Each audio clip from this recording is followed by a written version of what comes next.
రాష్ట్రంలో మళ్లీ వైసీపీ ప్రభుత్వం అధికార లక్ష్యంతో 2019 ఎన్నికల్లో కోడికత్తి ఈ 2024లో గుల్లరాయి డ్రామాలు వైసీపీలోని ఐపాక్ టీం సృష్టిస్తున్నాయని ఈ క్యాటర్బాల్ డ్రామా వికటిస్తే వైఎస్ కుటుంబంలో మరో హత్య కూడా చేయించడానికి ఫ్యాన్ పార్టీ సిద్ధంగా ఉందని తెలుగుదేశం పార్టీ పార్లమెంట్ అధ్యక్షుడు నరసింహ యాదవ్, రవినాయుడు, కంకణాల రజనీకాంత్ తదితరులు ఆరోపించారు. తిరుపతి ప్రెస్ క్లబ్లో ఆదివారం మీడియా సమావేశంలో టీడీపీ నాయకులు మాట్లాడుతూ జగన్మోహన్ రెడ్డిపై దాడి డ్రామాను చివరికి ఉమ్మడి పార్టీలపై రుద్దడం పట్ల నిప్పులు చెరిగారు.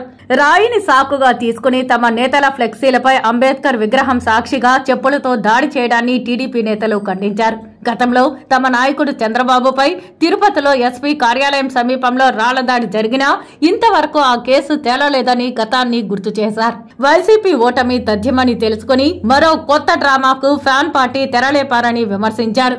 వైసీపీ ఎన్ని కుయుక్తులు పన్నినా తిరుపతిలో ఉమ్మడి కూటమి అభ్యర్థులు ఎమ్మెల్యేగా ఆరణి శ్రీనివాసులు, ఎంపీగా వరప్రసాదులు అఖండ మెజారిటీతో విజయం సాధిస్తారని ధీమా వ్యక్తం చేశారు.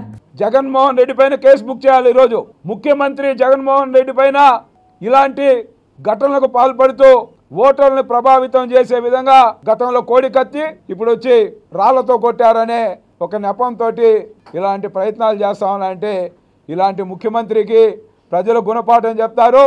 డిపాజిట్లు కూడా గల్లంతా అవబోతా ఉన్నాయి. తిరుపతి లాంటి ప్లేస్లో కూడా జనసేన అభ్యర్థి ఆరణి శ్రీనివాసులు గారు భారీ మెజార్టీతో గెలవబోతా ఉన్నారు. ఎన్ని జిమ్మిక్స్ చేసినా. అదేవిధంగా భారతీయ జనతా పార్టీ పార్లమెంట్ అభ్యర్థిగా వరప్రసాద్ గారు కూడా భారీ ఎత్తున గెలవబోతా ఉన్నాం. తిరుపతి పార్లమెంటులో అన్ని నియోజకవర్గాల్లో కూడా తెలుగుదేశం పార్టీ విజయకేతనం ఎగరవేయబోతుందని కూడా ఈ సందర్భంగా కూడా తెలియజేస్తూ ఇలాంటి ఘటనలు జరిగినప్పుడు ఎన్నికల దీంట్లో ఈరోజు పర్యవేక్షణలో పరిపాలన కొనసాగుతున్నప్పుడు ఇలాంటి పాలిటిక్స్ చేస్తున్న జగన్మోహన్ రెడ్డిని పోటీ చేసేదానికి కూడా అర్హత లేకుండా అనర్హత వేటు వేయాలని తెలుగుదేశం పార్టీ పరంగా మేము డిమాండ్ చేస్తా ఉన్నాం. అసలు జగన్మోహన్ రెడ్డి అతను తగిలిన దెబ్బ ఏంటి, అతను అక్కడ బిహేవ్ చేసిన తీరేంటి, జగన్మోహన్ రెడ్డి ఇంకా పూర్తిగా స్పృహ తప్పి పడిపోయినట్టు, ఆయన తలకు ఏదో బలమైన గాయం అయిపోయినట్టు, తలకాయ పగిలిపోయినట్టు, ఆయన 10 మంది సెక్యూరిటీ కలిసి ఆయన్ని కిందికి దించారు. అక్కడేమో డాక్టర్ చూస్తే ఒక చిన్న బ్యాండేజ్ వేశారు. బ్యాండేజ్ వేసిన తర్వాత అదే జగన్మోహన్ రెడ్డికి వేసిన బ్యాండేజ్ని 2 నిమిషాల్లో మళ్ళీ పీకేసి మళ్ళీ ఫోటోషూట్ స్టార్ట్ చేశారు. మేము ఈ రాష్ట్ర ప్రజలుగా మేము కూడా సూటిగా అడుగుతున్నాం, అసలు అక్కడ ఏం జరిగింది?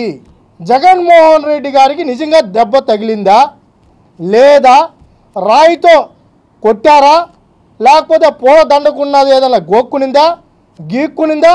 ఇప్పుడు కొత్తగా రాత్రి 11 నుంచి ఏదో ఎయిర్ గన్ అంటున్నారు. మరి ఆ ఎయిర్ గన్ ఎక్కడుంది?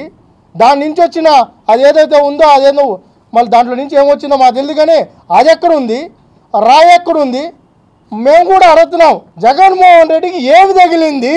తెలుగుదేశం పార్టీగా, తెలుగు యువతగా మేము కూడా అడుగుతున్నాం, జగన్మోహన్ రెడ్డికి ఏమి తగిలి ఆ రక్త గాయం అయిందో అది గాయం అనాలా, చిన్న గోక్కునిందనాలా, గీక్కునిందనాలా, ఏంటో మాకైతే తెలగా. వాళ్ళ సాక్షి దృష్టిలో మరి దారుణమైన విషయం ఏంటంటే సాక్షి రిపోర్టరు ఇతను మీరు ఎక్కడ అందరూ చూసే ఉంటారు, సీఎంఓ ఆఫీస్ కాడ ఎప్పుడూ ఉంటాడు సాక్షి రిపోర్టరు. మరి TV9లో ఆయన లైవ్ ఎందుకు ఇస్తున్నాడో మాకు అర్థం కాల. TV9 రిపోర్టర్ లేడా?